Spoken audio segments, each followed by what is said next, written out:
Om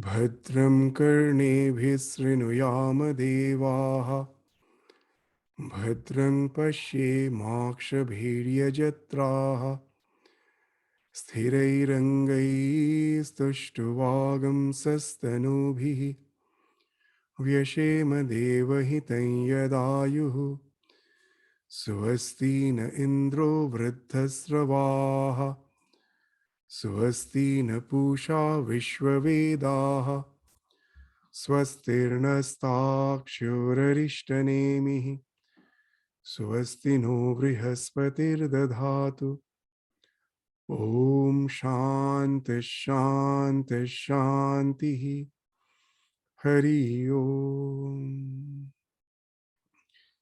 May we hear with our ears what is auspicious. May we see with our eyes what is auspicious.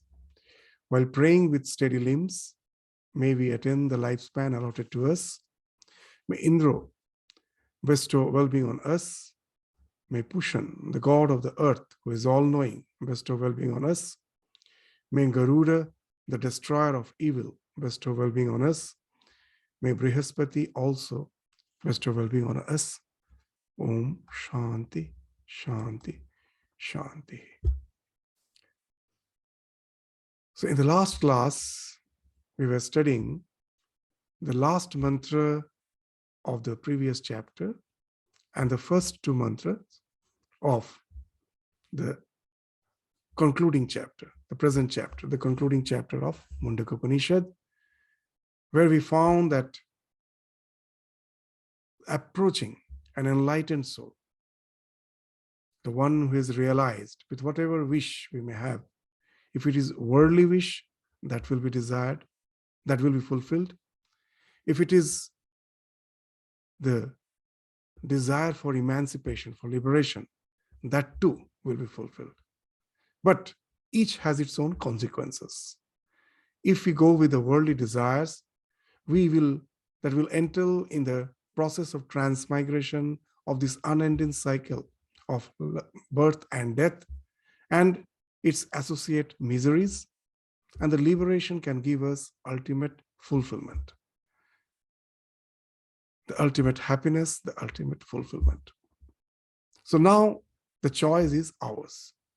So what we choose, as in the Kathopanishad, it has been spoken of that there are two paths, that we are as if in the crossways, in the junction of two roads. One leads to Shreya and one leads to Preya, as we have studied in the Kathopanishad. Shreyascha Preyascha Manushyameta Tau Samparitya Vivinakti Dhiraha Shreya Adadanasya Sadhu Bhavati Preya Manda Yogakshamat Vrinite. So what was the idea? That there are two paths open to us, that we are in the crossroads. Now, we have to decide. The choice is ours. One is Shreya and other is the Preya. Shreya means the preferable and Preya means the pleasurable. This is always we confuse between these two, the pleasurable and the preferable. We always think the pleasurable to be the preferable. We all want happiness. There is no doubt about it, that there is no human being, not a single being who wants misery. We all want happiness. The only difference is the path which we choose. Some confuse the pleasurable to be the preferable. That's the majority. And they go through this process of unending cycle of birth and death, where the misery is in the form of dissatisfaction. We are constantly chasing after desires, thinking that with the fulfillment of the desire, we are going to get happiness. And we find that our fulfillment is never reached. It's ever running, never reaching, not a distant glimpse of shore. It's a hedonistic treadmill which goes on and on without giving us any fulfillment.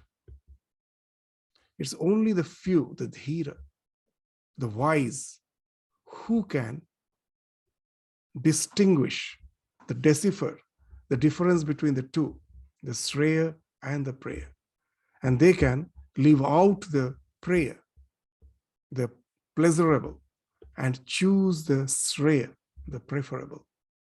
And that's what has been spoken of in the first, in mantra of this chapter, which speaks of the Shreya. And the last mantra of the previous chapter speaks of the prayer.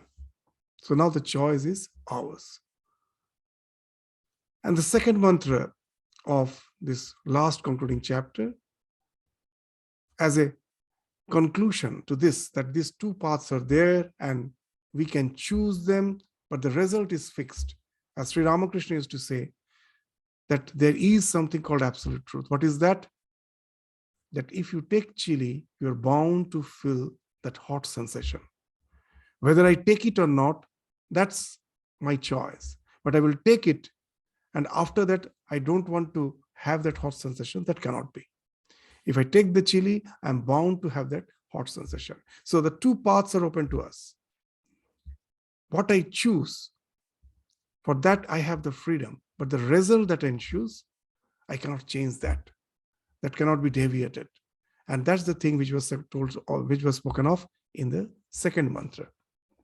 Now, the third and the fourth mantra also we studied, that once we understood that it is the realization of the self and self alone, which should be the goal of our life. So now we may contend, again we may confuse that there are so many scriptures. Most probably by studying the scriptures, we can realize the self.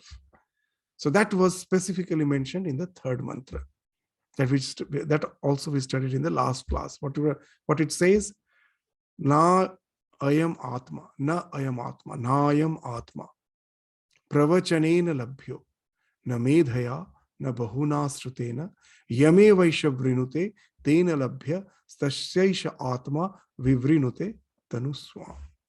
Tanu swam. Na ayam atma pravachanena labhya. It cannot be attained through the study of the Vedas, through pravachana. In the olden days, Vedas are called the Shrutis.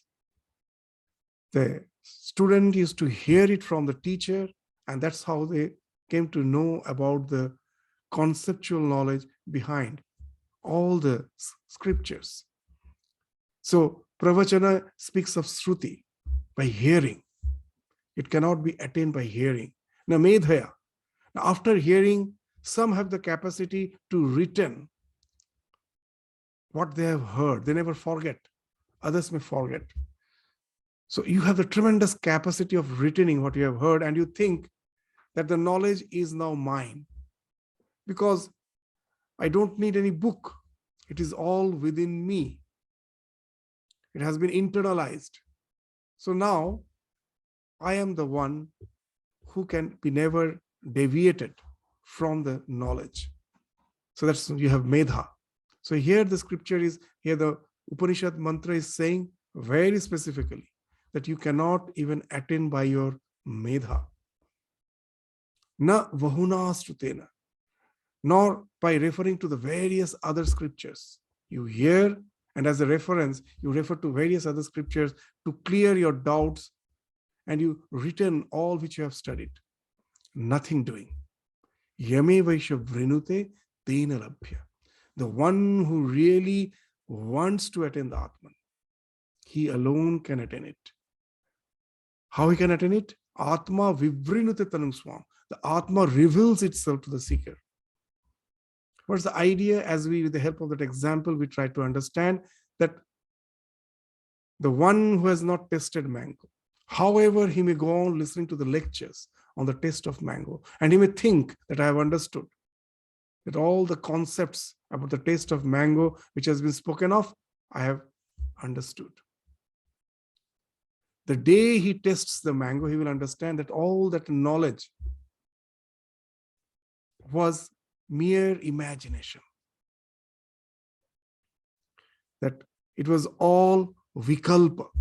In Yoga Sutra, this is a vikalpa. Means the knowledge which has no corresponding reality.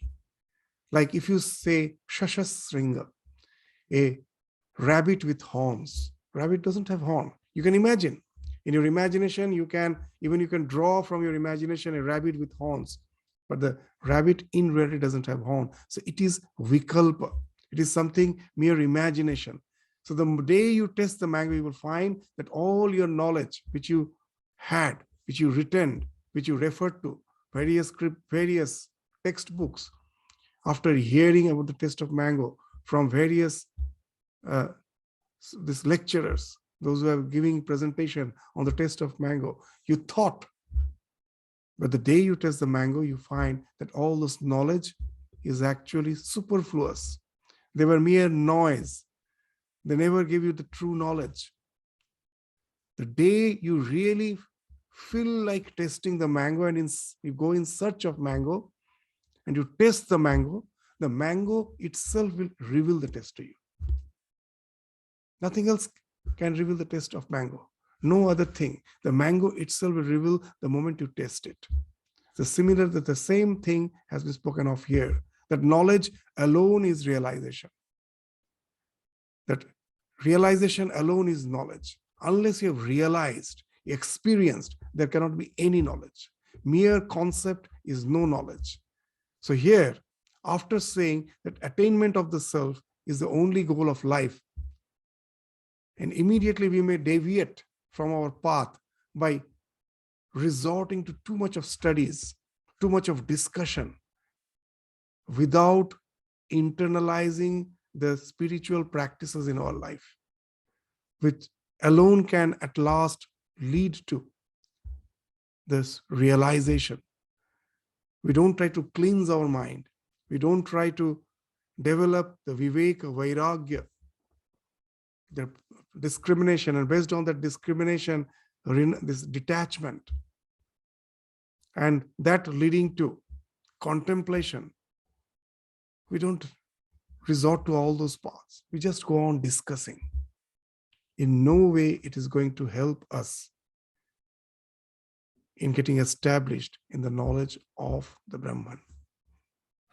So here we find that Vedas are a scripture which itself speaks to transcend it.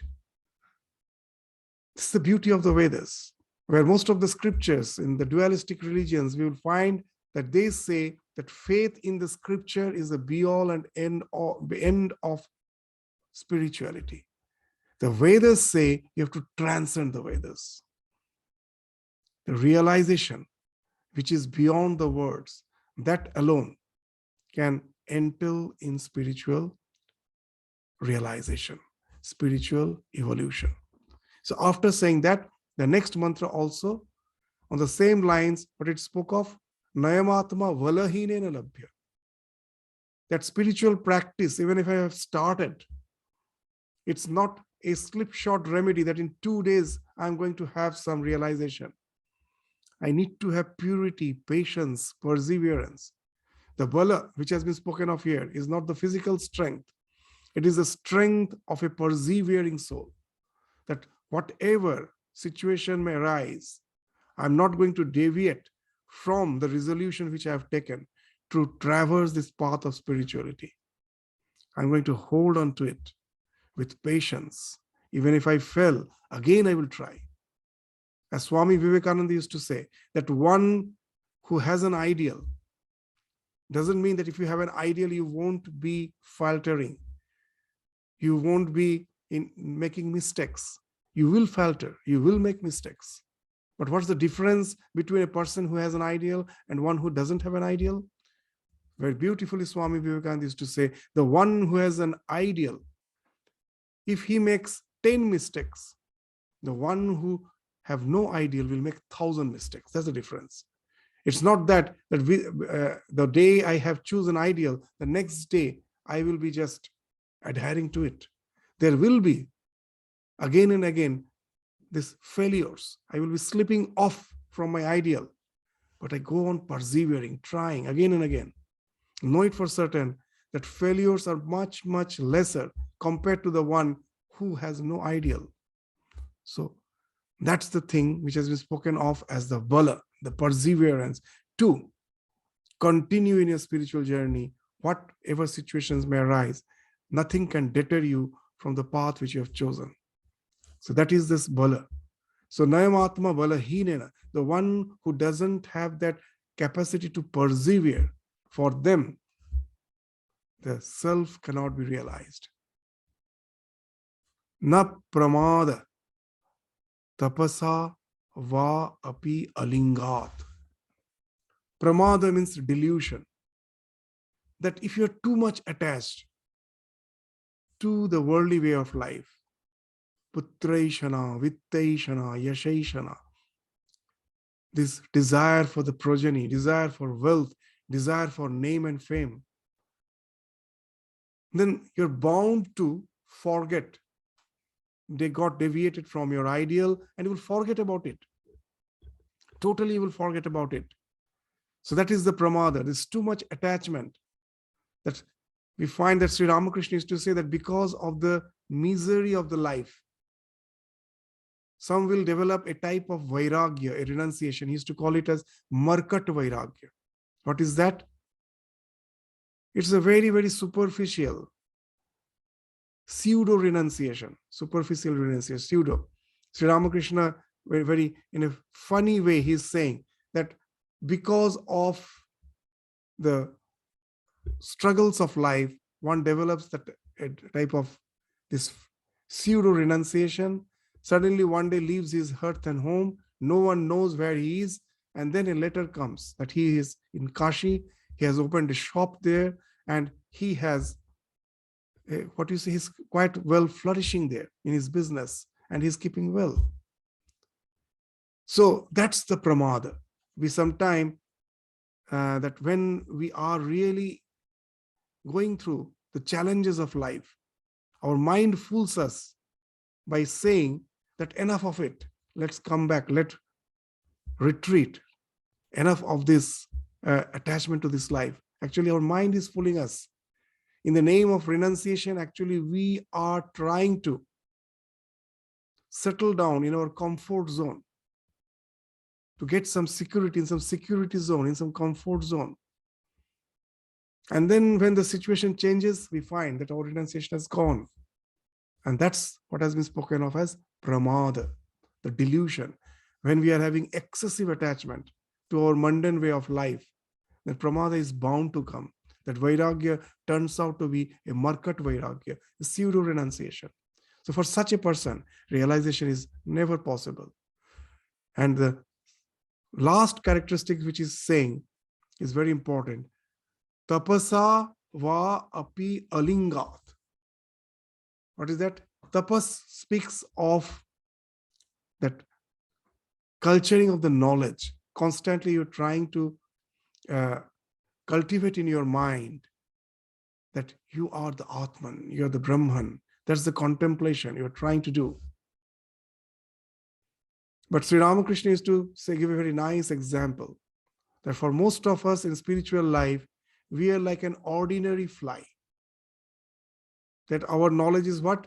That for some time we are sitting in the nectar, and the next moment again we are sitting in the filth. The one who evolves spiritually, he becomes like a bee, a honey bee. It will sit only on the honey, not in the filth. So if I am a spiritual practitioner, if I have adopted the spiritual way of living, it should reflect in my life. It should be a 24/7 affair. That renunciation should be clearly visible through our life. That should become our identity. Linga means sign. As Sri Ramakrishna used to say, if you say that you are the son of God, that we say, it's a common way of conversing between each other, that we are all the son of God. We are all the daughter of God. we're all the children of the divine. We just use these words. But do we really mean it? Sri Ramakrishna used to say, if you are a child of a rich man, what's the proof that you are the child of a rich man? You inherit the riches. If you are the son or a daughter of a rich person, you inherit. And when you say you are the children of God, you're the child of God, and all the godly qualities like renunciation, wisdom, if those you don't inherit, they don't find expression through your life, means you have not inherited them. In what way you can call yourself the children of the divine? So those linga, the signs are not visible. So all those tapas, which doesn't result in the manifestation of those signs and symbols, as Chaitanya Mahaprabhu used to say, when someone asked that there are so many who are doing Nama Sankirtanam, chanting the name of the Lord, but there is no as such visible change in their way of life. And Mahaprabhu used to say, how can you think there will be a change? There will be a change in their life, transformation. They're all like a pot with holes. If a pot has hole, however water you may pour, they all go out through this hole. Nothing is retained. So unless we have developed that renunciation, the spirit, whatever we are internalizing, cannot be written. They cannot become a signature. They cannot become our identity. So that's been spoken of. So knowledge has to, Shankaracharya is very specific. He's saying the knowledge associated with monasticism is the linga. But the broader meaning is, because in our scriptures we find there are many such examples, like the King Janaka, the example of Gargi, King Janaka, that they were in family, but they developed that renunciation. Through their life, the signs of renunciation were palpably visible, and that renunciation took them to the realization. So it is not the formal monasticism. It is the sign of renunciation, detachment that finds expression through our life, speaks of the linga, the sign. If those signs are not visible, all the tapas is useless. All the tapasya is useless. So that's what is the meaning of tapasa va api alingat. If it is not without those signs, all those tapas, then it is useless. If those tapas, all those austerities, spiritual practices, doesn't entail in any visible manifestation as a change in your life, as a transformation in your life, then those tapas is of no use. So after saying that, what he's saying, etair upaye yastu vidwans tasyais atma vishate brahmadham.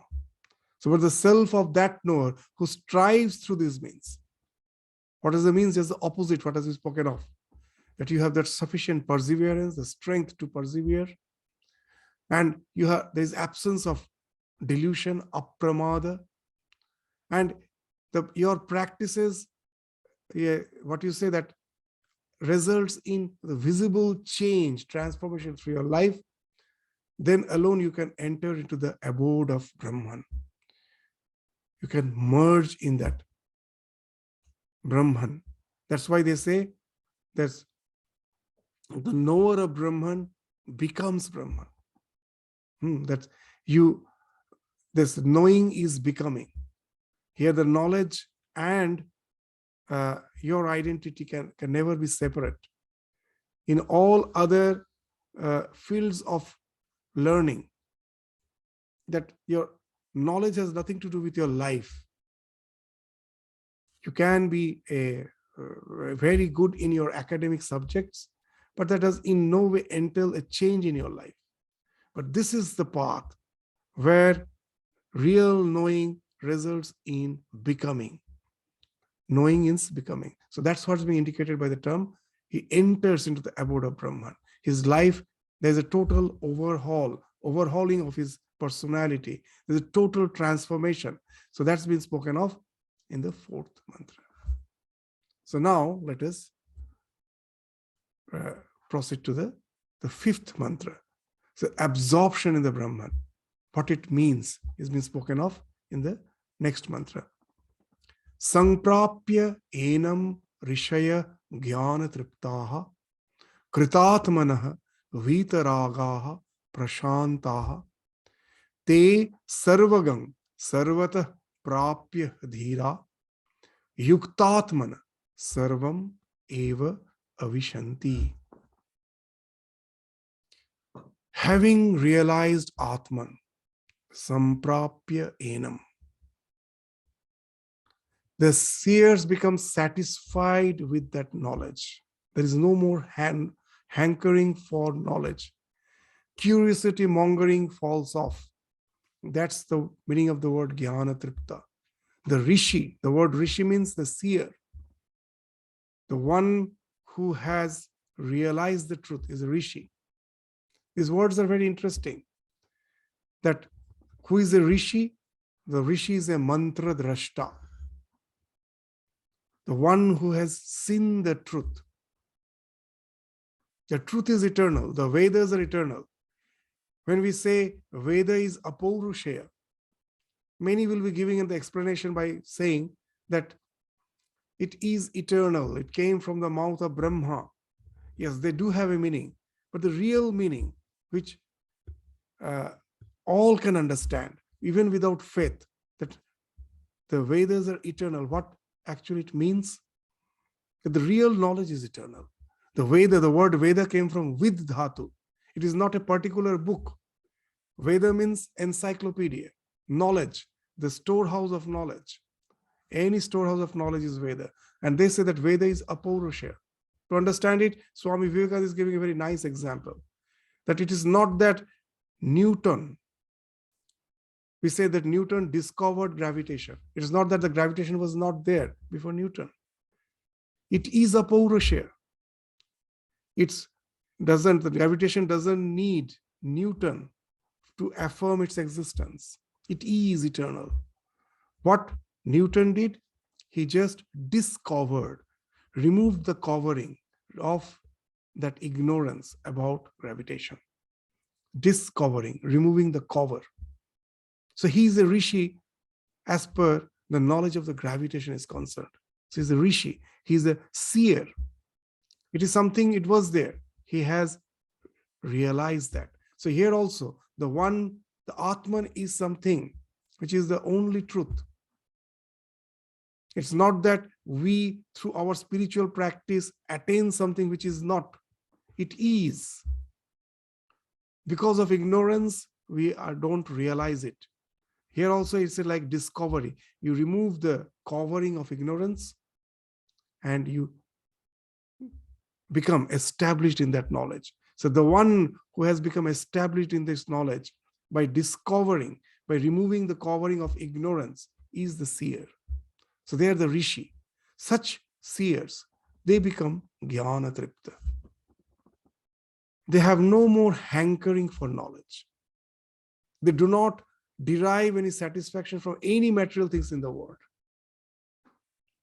To give a common example of how it happens, when you realize the truth, to know about the world in details, it never in any way you can be drawn to have the knowledge of the details about this worldly existence. Why it's so? To give a common example, that we say that when in the twilight hours, you're passing through the road, this is a common example in Vedanta we give again and again, that there is a rope and you see, because of the lack of proper light, you see a snake instead of the rope. Now, as long as I'm seeing this, it as a snake, all the questions related to the snake is relevant. That is the snake poisonous? What snake it is? All those questions are relevant as long as I am seeing the snake in the rope. The moment someone brings the torch and I see it's a rope, does all those questions have any meaning? It has no meaning, because I know the snake is a mere projection. It as such has no ultimate reality. As long as I'm in ignorance, I see it as a snake. The one who has realized the Atman, through his deep meditation, has went to a state where the entire creation, as if has dissolved. It was not there. The world of name and form, the only pure, unadulterated amness, which has no locality, in that he got established. That there is the amness, an existence, and that you are aware of that existence. That as science says, that existence is there, even matter is existing. But does matter know about its existence? So here the Vedanta says that the ultimate existence is that pure amness, which is aware of itself. That's Sat Chit. The Chit Swarupata speaks of the awareness. Sat speaks of the eternal existence, which cannot be in any way destroyed. It is. And Chit means you are conscious of that.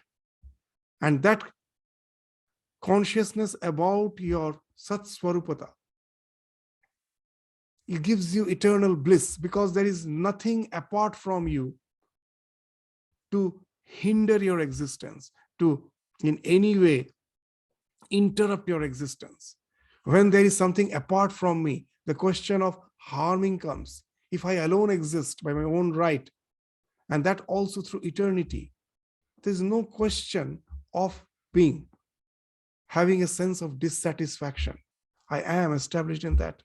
So when you go to that state, and you know that the entire creation is a mere projection out of ignorance, then the curiosity to know the things about the world is bound to fall off. So when one is realized, he has to become Jnana Tripta.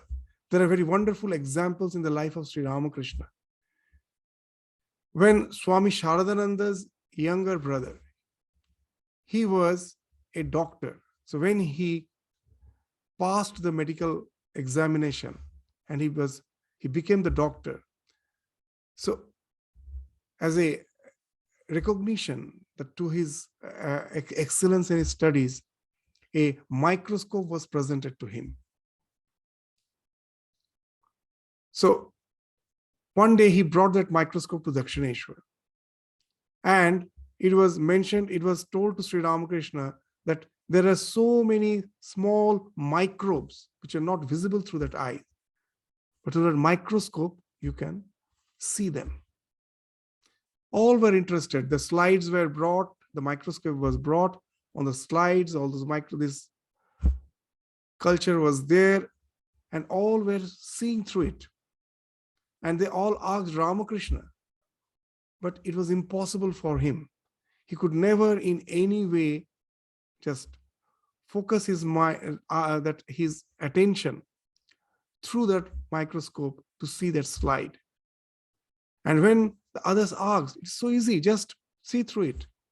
And then at last Ramakrishna told, the mind which has been given to the divine, how can it be diverted for such trivial things? We find there are so many examples that when the author of the Gospel of Ramakrishna, M, one day he was trying to explain Ramakrishna how the solar and lunar eclipse happens by drawing the earth, the moon, the sun in the ground. In the ground, he was just with a stick, he was just drawing and just was trying to explain. Ramakrishna immediately told, please stop. I'd find no interest in it. So it's not that they are have no interest in knowledge. They're like an ignorant person. That the so-called one who have no academic education, they also may not have that type of interest. But Swami Vivekananda used to give a very nice example. In this world, know it for certain, the opposite poles look alike.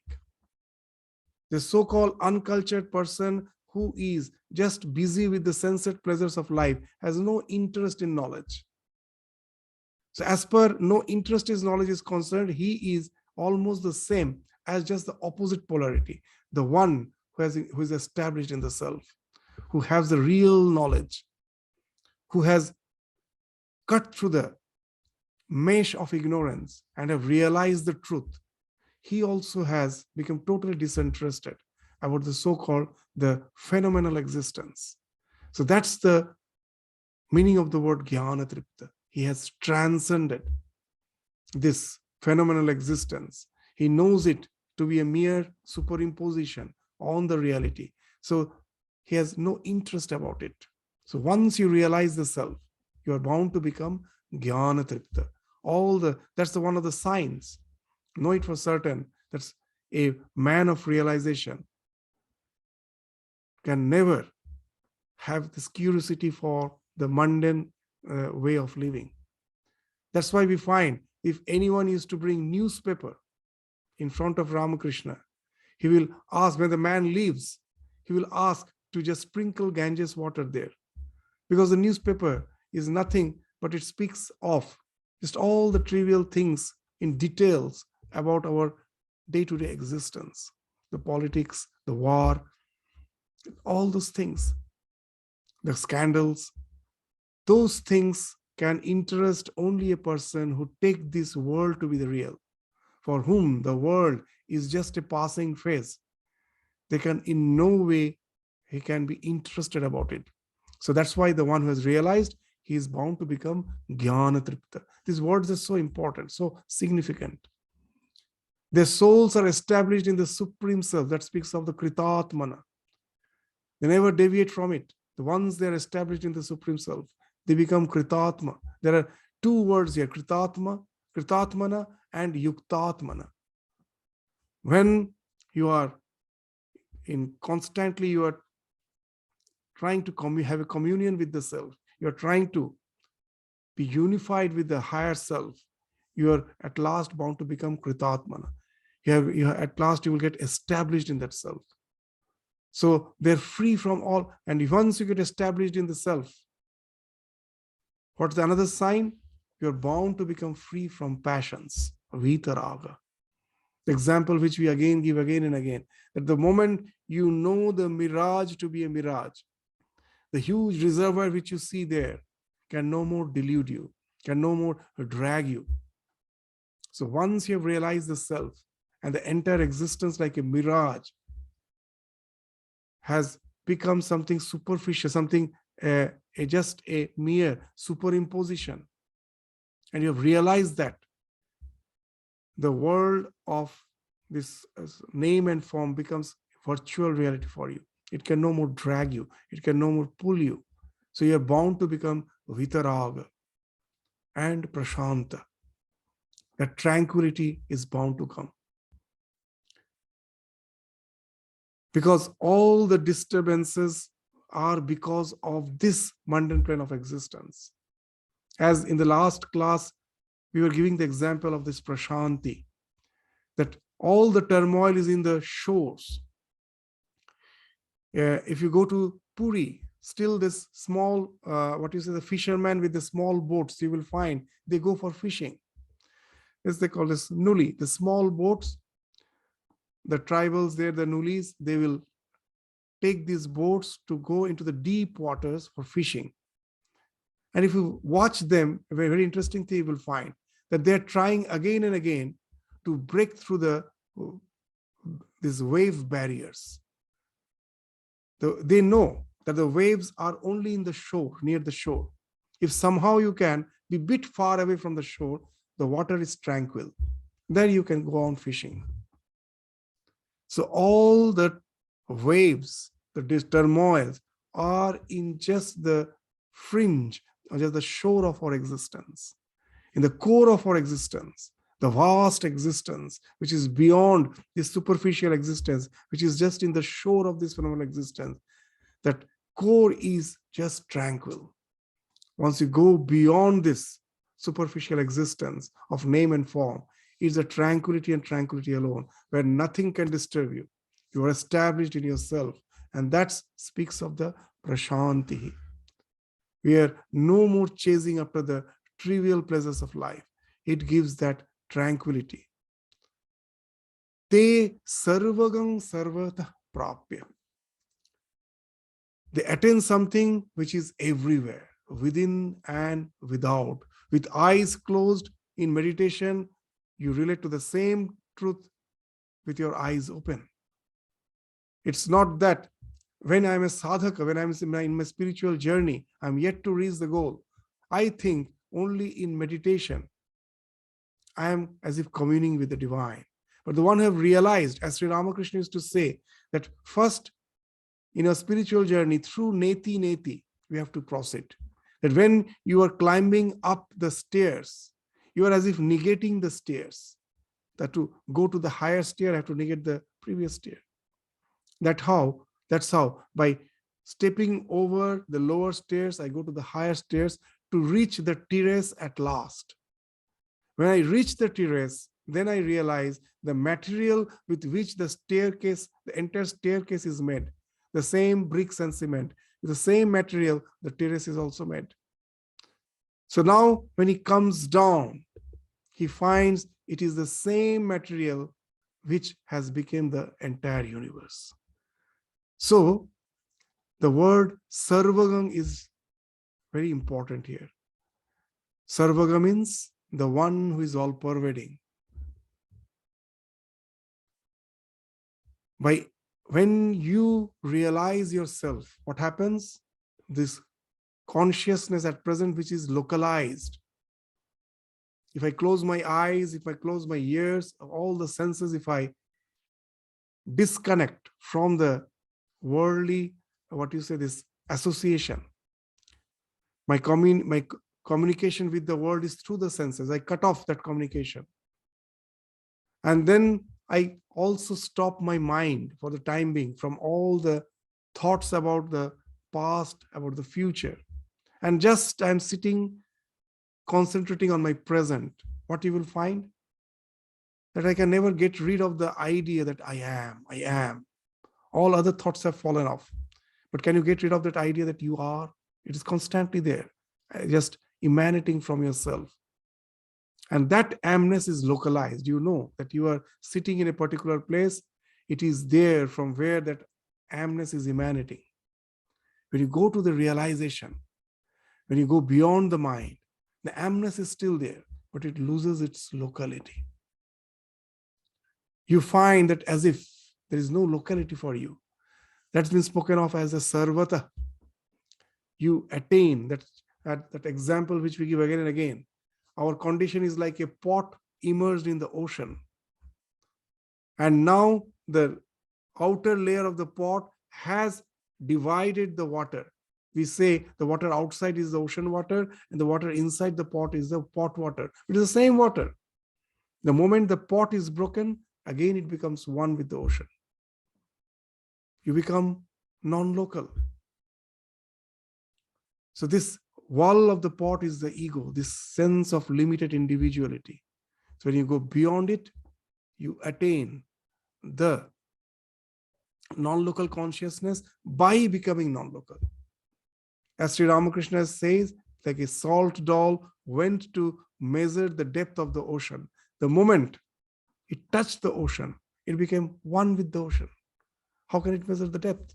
It just has become everything. That's the idea of Sarvagam, Sarvata, Prapya, Dhira. Who can attain that? The one who is Dhira, who has already become calm, whose mind has become tranquil, who is equipoised. And how is it possible? By being Yuktatmana, by constantly being in communion with the self, with the core of your being. And then what happens? Sarvam eva avishanti. It has entered into it. That, as we were saying, as the water inside a pot immersed in the ocean become one with the water of the ocean when the pot is broken. So likewise, in the same way, the Atman of the seer becomes one with Brahman when the body is discarded at the time of the death. This localized consciousness, as we always say, is a diseased state of existence. When we say that we are diseased, I see a small child is always full of life, jumping, playing, frolicking. He or she is not at all aware of any particular part of this body. The entire physical existence is throbbing with life, is throbbing with life, vitality. As we grow old and we start developing various sickness, various illness, what's the sign? Now that vitality which was throbbing through your entire body, it now starts getting localized. You start saying, my head is aching. There's a pain in my heart. There's a pain in my knees.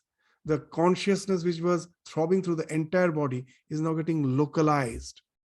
And that's the reason for which we lose our ease. We become diseased. The ease has gone. That's the disease.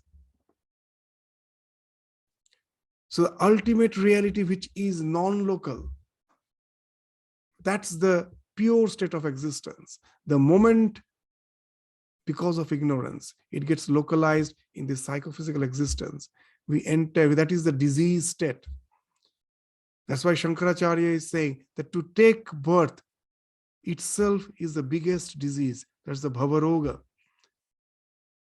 Because the one who is non-local has now started thinking himself as just this small psychophysical existence.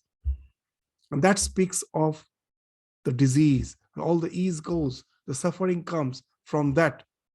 So when you attain the Atman, so you again go back to that state which is beyond the disease, bhavaroga. And that's the state which alone can give us this ultimate fulfillment, where the question of attaining something no more remains. The thing which has to be attained has been attained. You become Kritatmana. This Kritatma, the another meaning is that you have attained what has to be attained. Krita. Krita means has been done. The thing which has to be done has been done. Nothing remains to be done. You become established in yourself. So the one who has attained the self, so these are the signs. This idea is being reiterated, that this localized consciousness loses its locality and becomes one with the omnipresent, the omniscient, the Brahman. The word Brahman came from Bridhatu, which means Brihat, which has no locality. So you become one with that. That's the idea which is being reiterated again in the next mantra. What it is speaking of in the sixth mantra, Vedanta Vijnana Sunishthananda Sannyasa Yogat Yataya Shuddha Sattvaha Te Brahma Lokeshu Paranta Kale Paramrita Parimuchyanti Sarve. So having well ascertained the self, Vedanta Vijnana Sunishthananda, you have well ascertained the self, which is the goal of the Vedantic knowledge. What is the goal of this Vedanta Vijnana? Vedanta Vijnana means this Vedantic knowledge that has been well ascertained. When it is possible to well ascertain the Vedantic knowledge? Only when you have realized. Like you have read in the book that mango is sweet and it has a very nice flavor. These words have a real meaning, can be revealed only when you have tasted the mango. So then it becomes Sunishtita. There is no confusion. Those words, there is no gap in your understanding. So that Vedanta Vijnana can be Sunishtita. Okay, you can be ascertain about the existence of the self, which is the goal of the Vedantic knowledge, only when you have went to the realization. And how it is possible to go to that realization? Sannyasa Yogat. Yataya Shuddha Sattva. By having purified their mind through the practice of sannyasa, means renunciation. Sannyasa doesn't mean a particular way of life, just wearing a particular robe. The word sannyasa means samyak nyasa is sannyasa. Samyak, in totality. Nyasa, renunciation. The one who has renounced the worldly way of living in totality.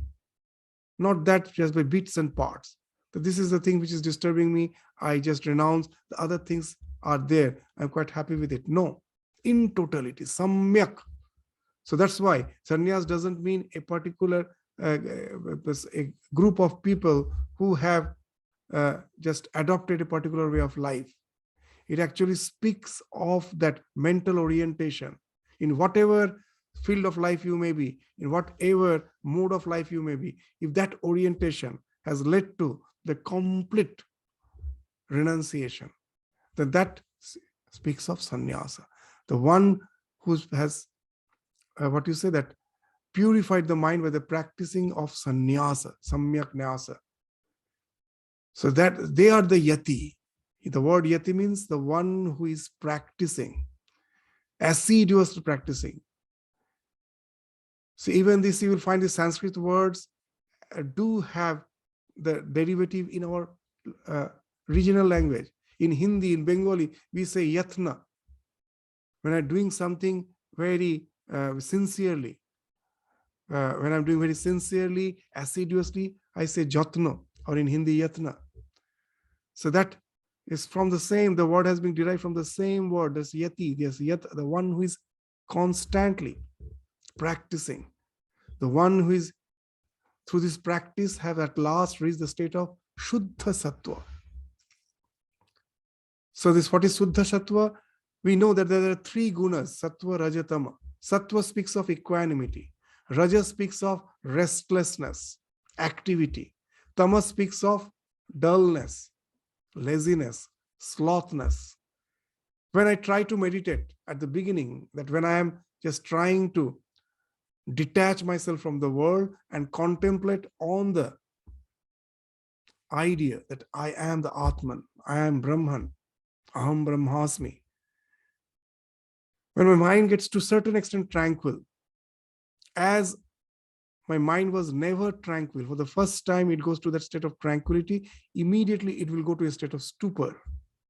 Because that rest it never got. The moment it gets to that rest, state of rest, immediately it goes to stupor. And somehow you bring back it from the stupor, you again find that the mind is distracted, going to the thousands of dealings of life. You cannot keep it fixed in one thought.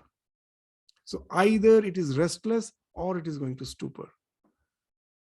To have that awareness, that focus, which is not in any way getting distracted, it is focused to the thought that you are the Atman, you are the Brahman.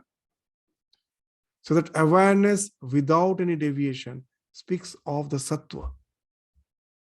So through practice, when you get established in that awareness, which is at the same time tranquil, we can never think of awareness which is tranquil. At present, whenever I am aware, I am restless.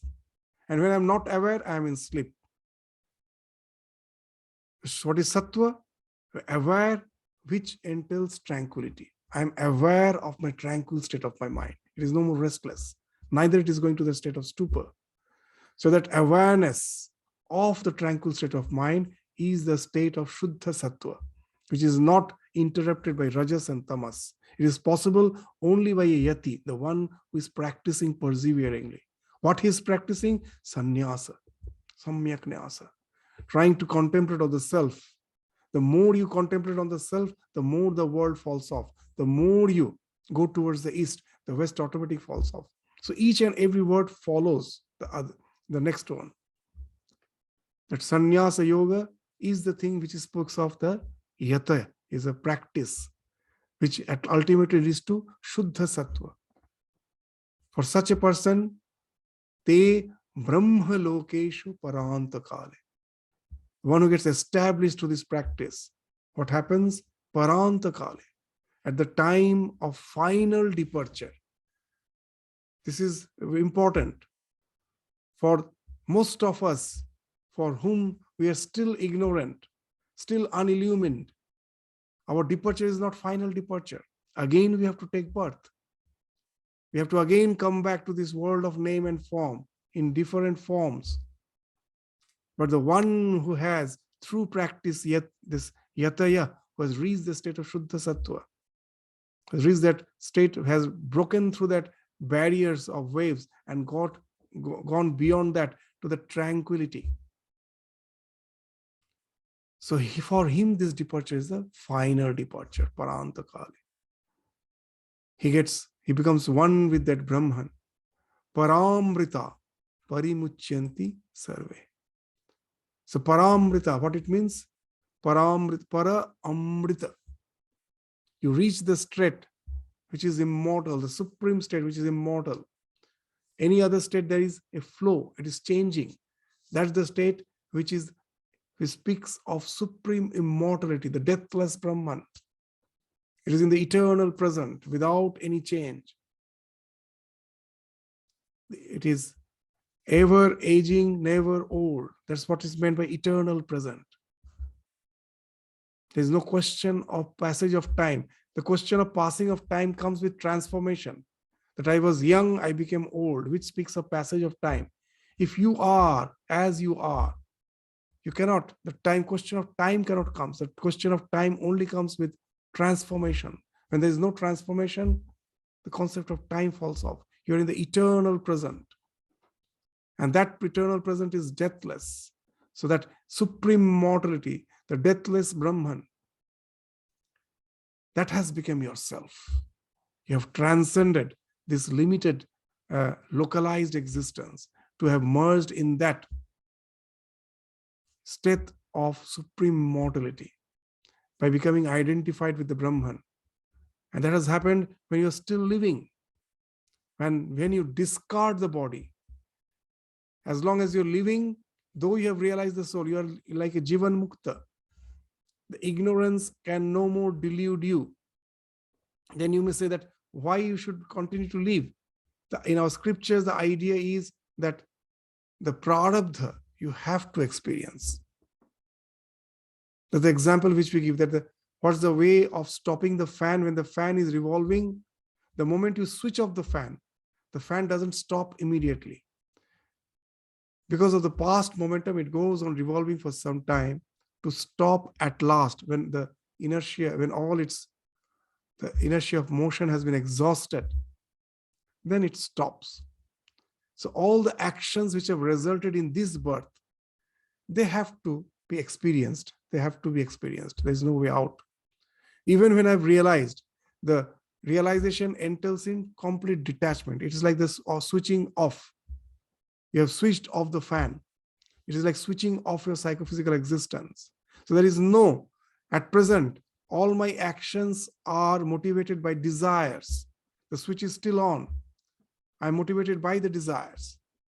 The desires has fallen off. And the moment I go to the realization, the switch has been offed. You have off the switch. But still, the past momentum, which has resulted in this birth, just like the fan goes on revolving for some time, it has to revolve, it has to go through all those experiences. But all other karma, the sanchita karma, that a particular fund, quota of my past karma has resulted in this birth. But there are so many other sanskaras still hidden. They are yet to be fructified in some other future births. They become redundant. All the actions which I am doing, as I'm doing, without any attachment, they also won't be yielding any result. So they say that there are three types of karma. What are the three types of karma? First is sanchita karma. Kriyamana karma is the second. And third is the prarabdha. That's sanchita. There's a vast storehouse of the samskaras which are yet to yield results. From my past birth, they're vast. Of that, a particular quota has started fructifying in this life. They are the prarabdha. And kriyamana, I am also at present doing some action. They again will be yielding some result in the future. So kriyamana is also something which is going to yield result in the future. It will get converted into sanchita. So the moment you realize, you go to the realization, the sanchita and the kriyamana, they won't yield result anymore. But the prarabdha, you have to experience. Though that you are going through the joys and sufferings of life, from others may think that you are happy, you are sorrow, you are sad. But The one who is Jivan Mukta, though he's going through the experience, he is going through the experience in a detached manner. He knows that the body mind is going through the experience. He is just the witness of it. So as such, he's not identified with the experiences. And that has to exhaust. And when it exhausted, then it becomes one with Brahman. Shankaracharya very nicely says that it is just like the bird flying in the sky. When we walk on the ground, we have our footprints. But when the bird is flying in the sky, it has no footprints. So just as the footprints of the birds cannot be traced in space, or you cannot trace the footprints of fish in the water, similar is the movement of the man of knowledge. The moment at the time of death, he becomes one with that Brahman, the non-local consciousness. In no way you can trace him. It's only our limited individuality which goes from one bird to the other that has that identity. Now that identity, the footprint is gone. You become one with the absolute. So that's the thing which has been spoken of. After the prarabdha, that in the scripture they give that very nice example to explain this three type of karma. That suppose a hunter is having a lot of arrows in the quiver on his shoulder, and he takes one of the arrows, places it on the bow, and shoots it to a bird sitting on a tree, on the branch of a tree. And before the arrow hits the target, he thinks, most probably I may miss the target. So to ensure that he doesn't miss the target, he takes another arrow, places it on the bow, and is about to pull the string when suddenly the renunciation comes. That it is not good to kill animals. I should desist from such cruel acts. Now, all the arrows which are in the quiver, they won't be used anymore. So all the sanchita karma, they are not going to be used anymore. The arrow which is already, I have placed on the bow, and I have already pulled the string. But as that compassion has dawned in me, I'm not going to leave that arrow. So this arrow also is not going to be expended. But the arrow which is yet to hit the mark, but I have already shot the arrow, it is yet to hit the mark. I have no control over that.